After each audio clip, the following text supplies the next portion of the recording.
رسول من دارفور جاب بشارة التحالف بين الممالك والشاقية، بيقوا سيف مع دارفور والفونج.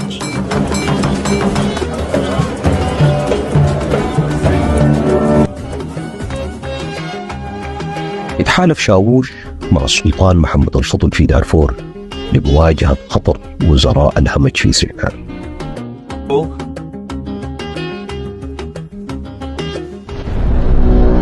وفي بارة الشمس حارة والرمال بتلسع، لكن السيوف كانت أبرد. الخيول هجمت والرماح طارت.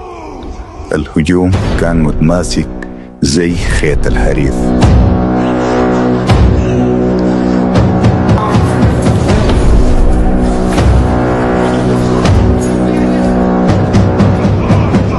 هاشم فارس المسبات لما شاف الهزيمة جاية عليه جرى بنفسه ناحية شندي، ولما استجار بالمكنمير شاووش تعامل معه بكل دبلوماسية وحكمة. وهكذا وللمرة الثانية قبل شاووش الأمان احتراما للعهد والكرم السوداني. بيقول بوركهارت في وصف شاووش: كان أقوى رجل في السودان وقادر على جمع 2000 فارس في ليلة ويوم.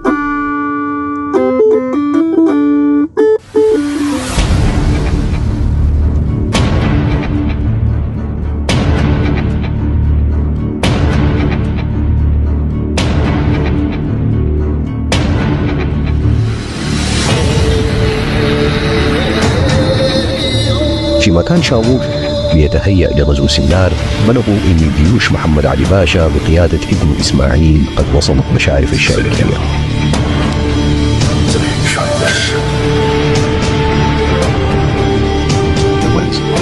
وفي مجلس الحرب وقالوا هناك رجل واحد فقط بين إسماعيل باشا والسودان، شاووش الفارس المبين. قعد ملوك الشاقية والنار في وسطهم ساكتين، لكن النار بتقول كتير. لما النار ولعت في ليلة الشاقية القرار اتخذ، لأنه السيف عنده صوت لكن الكلمة أقوى. الضباب كان مغطي السهل، لكن الصوت بتاع النحاس شقاه زي السيف. تقدمت صفية بنت الملك صبير ومعاها الأميرة الشاعرة مهيرة بنت الشيخ عبود، طليعة الفرسان راكبات فوق الإبل، يقودن ممالك الشاقية إلى أول معركة تحرير ضد الغزاة وأول معركة للمقاومة. وكان صوت مهيرة لجلجه في الأفق: الليلة تستعد النفوس للقتال ولا مكان للجبناء بيننا. صفية ومهيرة دخلن الميدان وجمال يهز الميدان والغنى تم. الأتراك صفوا المدافع وعبدين كاشف قال: ما تخلوا زول يوصلنا.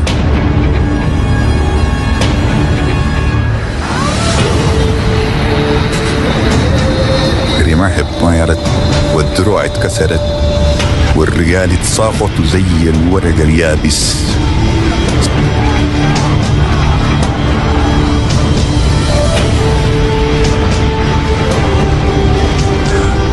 وشاوس في النص يقاتل بقلبه وسيفه. لكن نيران المدافع واللي سموها الشاقية شيطان جهنم كانت تحصد الفرسان صف الناس.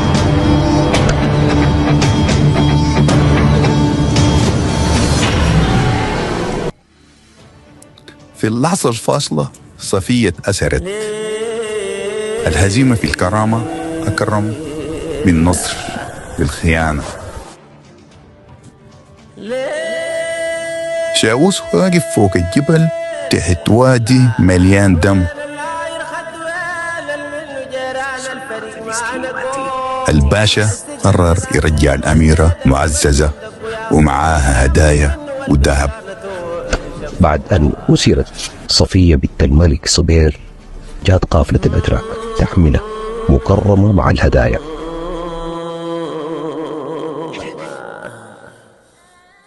اشترط الملك صبير أن يتأكد من عذرية بنته قبل السلام عليها، واستدعى السيدات عشان يقوموا بالفحص عليها، ولما تأكد من عذريتها قال للملوك المعاو: حافظ خصمنا على شرفنا فلنصطلح. رفض شاووش تسليم السلاح، لكن قبل الصلح مع إسماعيل باشا بعد توسط يونان باشا. شاوز قال: نحن ما بنركع، لكن بنصالح الشجاع. ساهم شاووش في إقناع الملك نمر بعدم تكرار المواجهة وحقن للدماء أمام المدافع النارية الشرسة.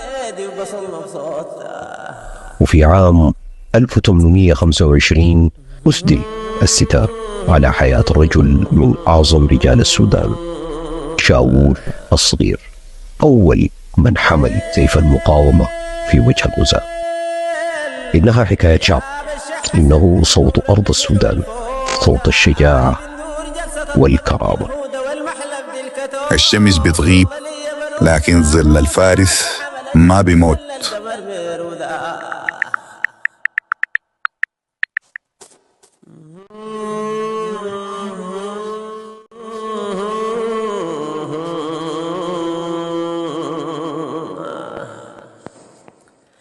الليل وكريا قمرية الطول